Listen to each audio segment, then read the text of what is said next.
অনুপ্রবেশটা হচ্ছে আইদার সে ভিসা নিয়ে আসছে তারপর সে রিটার্ন করছে না, আর নয় বর্ডার দিয়ে আসছে।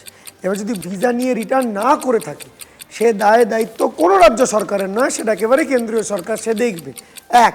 দু নম্বর হচ্ছে যদি সে বর্ডার গলিয়ে আসে, তো বর্ডার গলিয়ে আসার সবথেকে বেশি প্রোটেক্টর বা তার কাস্টোডিয়ান হচ্ছে বিএসএফ, সেটাও কেন্দ্রীয় সরকার, সেখানে দেখবে।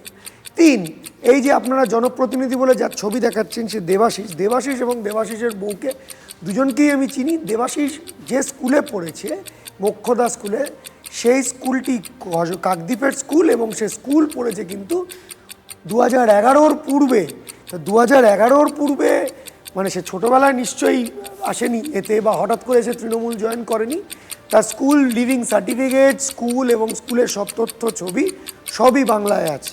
তো সেক্ষেত্রে দাঁড়িয়ে এই যে হঠাৎ করে দাগিয়ে দেওয়া কাউকে যে আগেই অনুপ্রবেশ, এইটা আমার মনে হয় ঠিক না। নিশ্চয়ই আলোরানী সরকার তো বললেন, আলোরানী সরকার বা লাভলি খাতুন, এই দুজনেই অন্য দলের টিকিটে পূর্বে লড়েছে।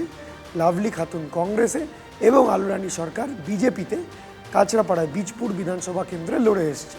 তো সেক্ষেত্রে দাঁড়িয়ে নিশ্চিত রূপে যে এরা এসেই হঠাৎ করে তৃণমূল কংগ্রেস করছে এমনটা না,